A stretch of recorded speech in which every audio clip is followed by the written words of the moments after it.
Hi, good afternoon, everyone. I just want to welcome everyone to the keynote this afternoon. I hope everyone is having a great conference and is enjoying the weekend so far. My name is Rishan Lye, and I'm a partner at BDO and leader in our technology practice. My background is in technology, so just a little bit about myself. I graduated from the University of Waterloo. I studied math and computer science, software engineering. I went on to spend a lot of my career doing development and software engineering, and effectively, spending a big part building software solutions, architecting solutions. I had experience across the entire software development lifecycle, spending time as QA and a test engineer, as well as architecting data solutions. So when I was asked to speak at today's keynote, I really wanted to address something that I'm passionate about, which is learning, and more specifically, lifelong learning.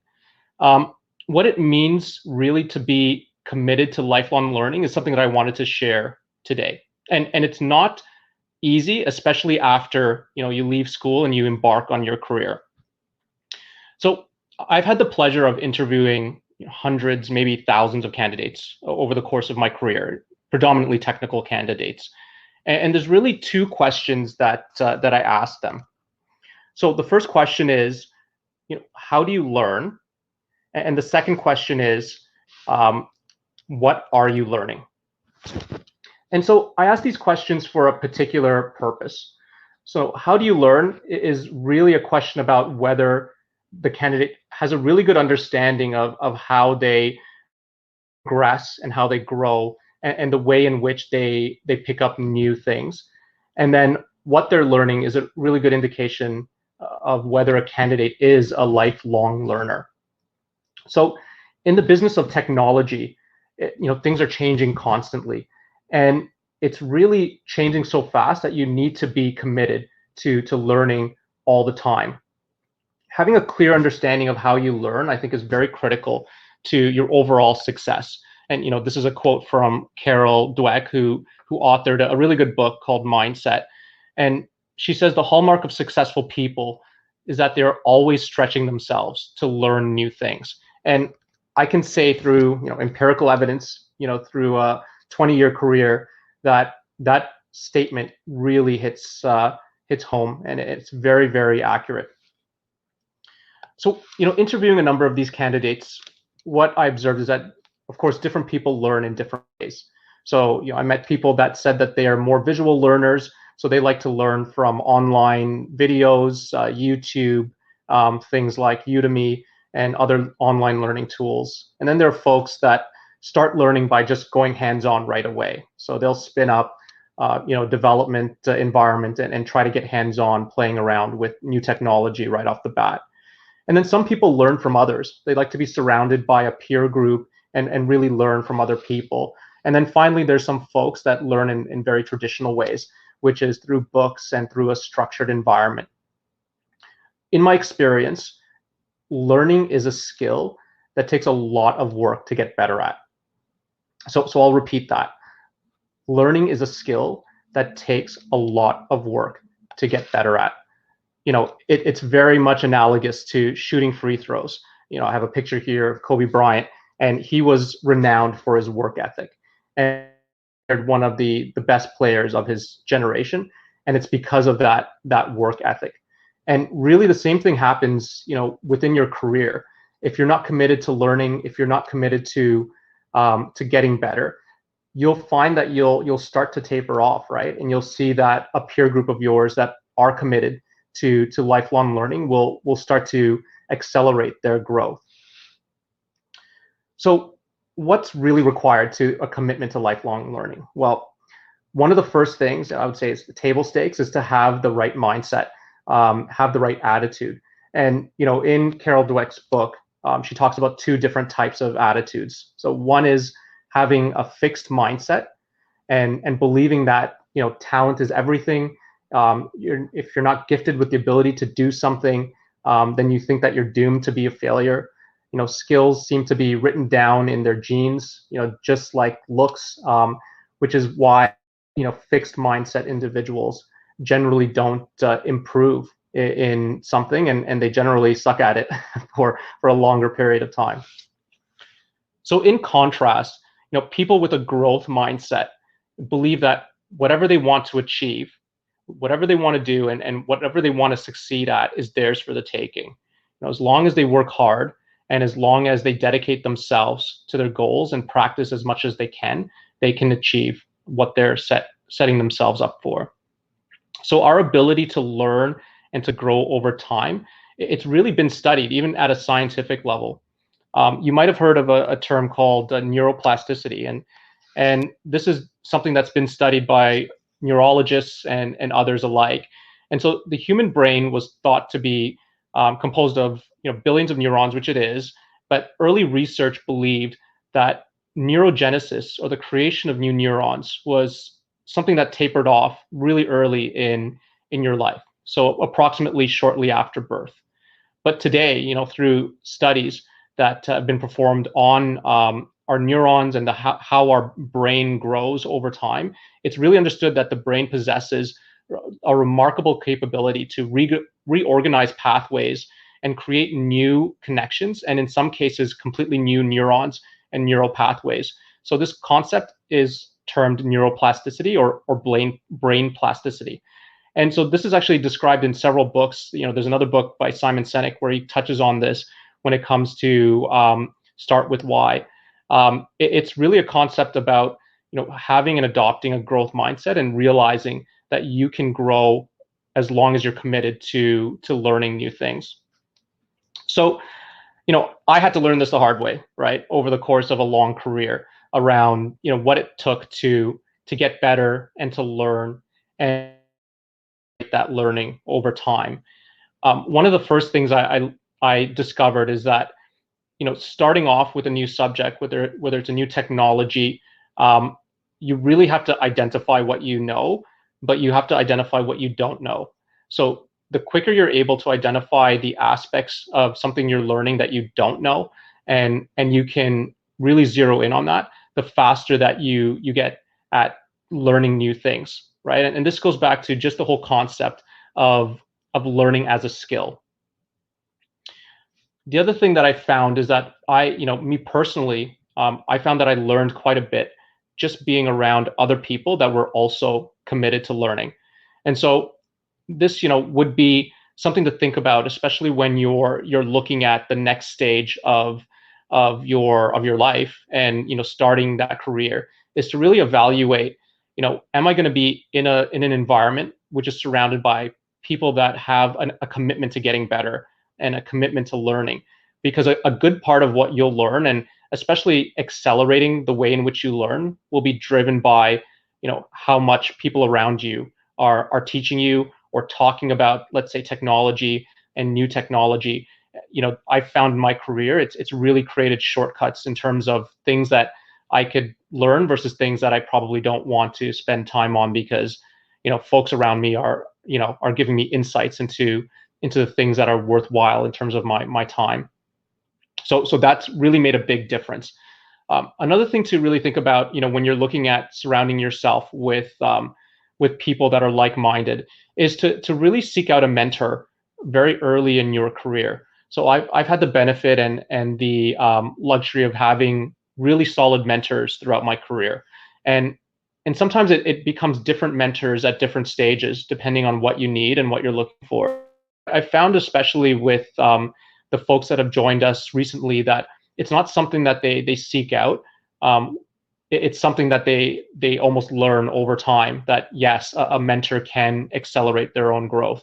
There are many different business books I've read where successful people have attributed their own successes within their career to having really solid mentors. And when you're starting your career, when you're looking for that first job out of school, really look at who could I be mentored by, who are people that that could help with the acceleration of your own learning. And for the most part, don't feel like it would be unusual to find your own mentors. That's something that you might be something that only you can do, because how you learn and what type of people will be able to resonate with you, and really seek out a mentor that's going to challenge your way of thinking. That I found accelerated my own growth.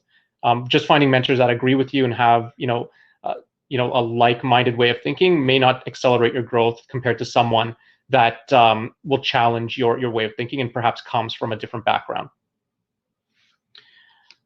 The other thing that really helped with my learning overall throughout my career is to continue to read material and a broad range of material. So what I did was after school, after I graduated, I really didn't stop reading as much as I did during school. Making sure that I always had one or two books in my hand that I was reading, and sometimes the topics weren't really all about technology. I found that I was reading much more about technology earlier on in my career as I was building a foundation for myself and building out those skills. But as I progressed in my career, I started to broaden the reading, and I started to read about history and astronomy and physics. And I found that there were patterns in some of the things that I was reading that could apply back to what I was working on in my business. And it also allowed me to have more broader conversations with people that I was working with, and talk about those patterns and see how you could build what are called mental models to help solve very complex problems. So broadening the amount that you're reading, really broadening your perspective, it'll help over your career as you get into more complex, diverse types of problems that you'll solve, whether it be in technology or in business. It'll help you build really strong mental models that act to help solve very complex problems. Another thing that I did very, very early in my career, probably 4 or 5 years into my career, that helped with my learning was really to help teach others.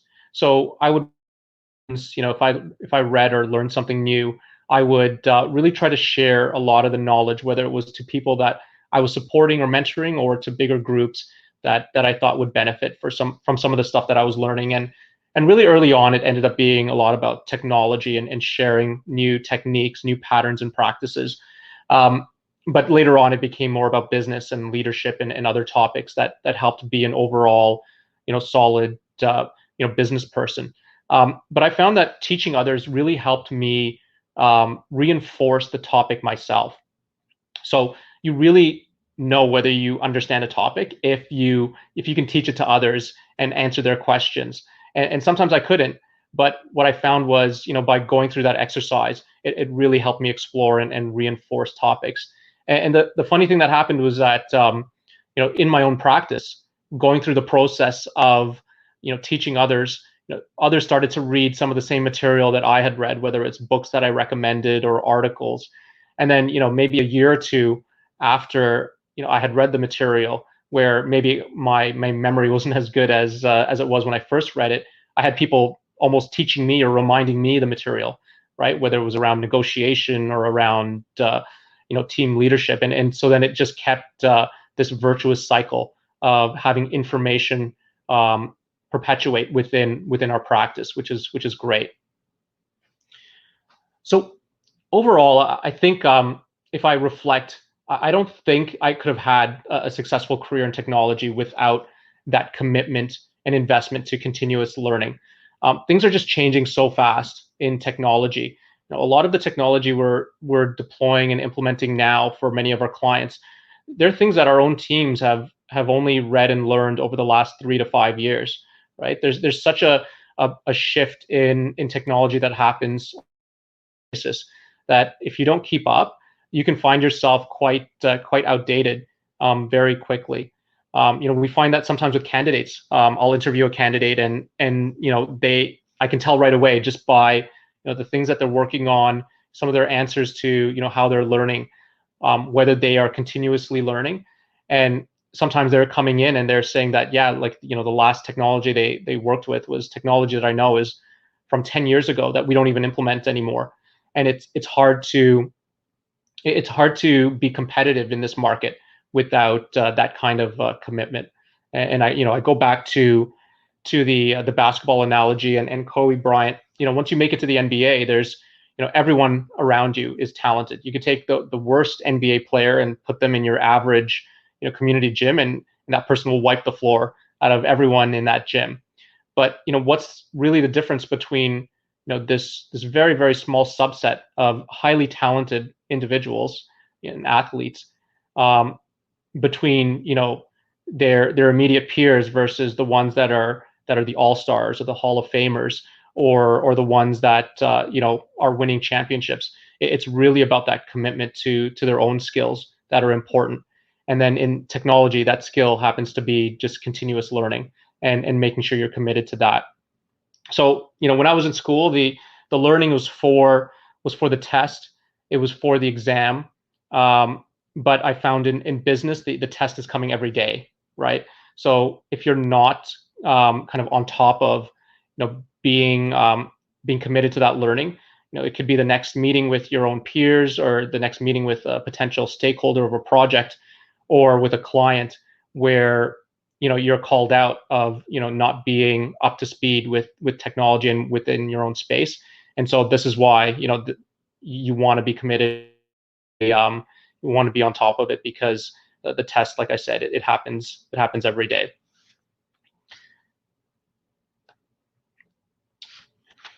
So I just want to take a moment to thank everyone for having me for this keynote. Like, lifelong learning, it's definitely something I'm passionate about. It's something I reinforce within my own practice, and have created a practice that has a lot of people committed to getting better and teaching others and improving our own skills. And it's a great place to be. And so if I were to kind of leave off the keynote with a particular piece of advice, is, as you embark on where you want to start your career, really take a look at not just the job and the function and even the compensation. Those are all really important things, but take a look at it very broadly in terms of who are you going to be surrounded with. Are they folks that are going to help you get better? Are they folks that are going to be committed to lifelong learning, and hence help you get better over time? Is it an organization that has mentors that will, or a mentorship program even, that'll help accelerate your career growth? These are all fair questions. In fact, in all the interviews that I've had, I don't think I've ever been asked questions about mentorship and how committed we are to learning and training. But these are really good questions to ask during the interview process, and really evaluate what kind of answer you get from the folks that are interviewing you.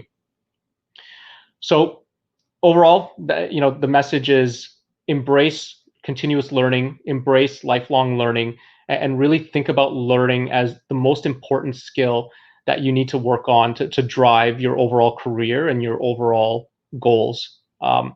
And so again, thank you for having me for this keynote, and really enjoy the rest of the conference.